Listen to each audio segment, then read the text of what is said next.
Okay. Carlos, front, right here.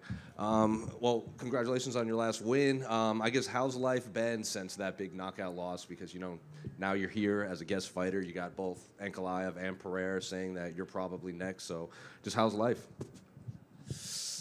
Sweet, man, sweet. I shot off to back home to New Zealand. I had about an hour to pack my bags again and jump on the plane to head here to Vegas. So it's nice to be here and in the flesh, man. How's the attention from the fans been? Because for a long time, the City Kickboxing Boys, it was always like, oh, training partners with Izzy. But it really feels like, and since that Jan fight, you've emerged as like your own fighter, and now people are really focusing on you as a future champion.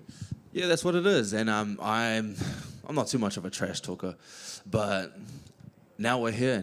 I proved myself. And that's what I like doing. I like to prove myself. And the most important thing is to make sure that I know for myself that I belong here. And I belong at that top.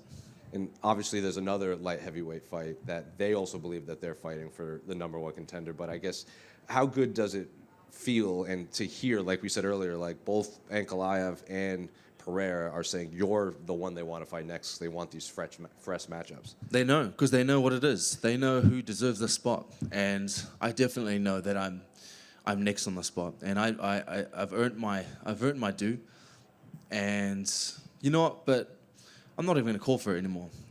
I will fight anyone. If I have to, just to prove to any of the critics or anyone in the division, anyone. I will fight Jiri or Khalil, whoever wins between the both of them. I'll fight them just to make sure that everyone can shut up, and I am next.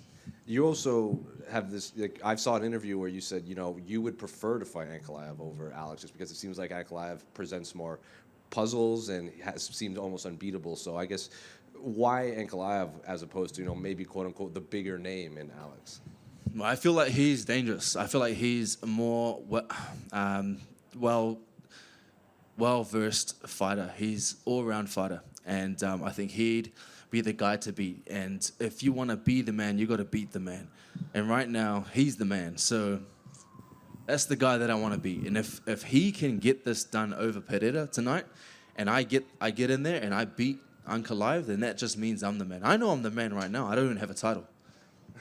Then just last one for me. The first time you and I spoke, it was you and Blood Diamond we were in the bubble, and you weren't even in the UFC yet. So I guess since then to now, how can you summarize your UFC career from being Izzy's training partner, Contender Series, and now possibly fighting for a title next? Surreal, man, surreal. But I mean, that's that. I've always believed. I've got a lot of belief in myself, and I've always had that belief that I was going to be at this top. It's always been there. And now that we're here, I'm shining. Carlos right here. For someone who's never going to be in the octagon, can you just talk about what it feels like to have a performance like you did on Saturday? Just looked like you were so dialed in. You get a highly ranked, very dangerous guy out of there in the first round. Just what is that moment like for someone who's never going to step in there? Pretty good, man. It was a good feeling. And not only that, it was my first 5-rounder, first headliner. So you could imagine how much of the pressure that you would think that it would have on me. But I rose to the occasion, and that's what I love. I love being put in the deep end. And when I do, I always come in prepared, and I get the job done. I asked a little bit more for your reaction. The internet got a big kick out of the female fan at the Q&A saying, hey, Carlos, best looking guy in the UFC. You did take a photo up with her. Just wondering, just being the guy talked about like that, what do you react? What goes through your mind when that kind of moment happens? I got my eyes on that gold, man. That's all that matters to me. Do you feel like you're the most popular fighter with the female fan base in the UFC? I got my eyes on the gold, man. That's all it is to me. Looking forward to the next one. Thank you. Carlos over here. There's another model in the UFC now, Islam Dulatov. Have you heard about him, and what's your advice to him on balancing being a model and a prize fighter? Nah, man, he's awesome. I've seen him, and he's done his job. He's done his work in the octagon, and he looks good, and he looks good outside of the octagon too. So all props to him, man. And I can't give him any advice. I just think that he will do his thing in there, and the name of the game is to hit and not get hit, man. And that's all it comes down to. And you come from an amazing gym, City Kickboxing. I want to know who's pushed you the most in training and in life as a human being after losing that first fight in the UFC.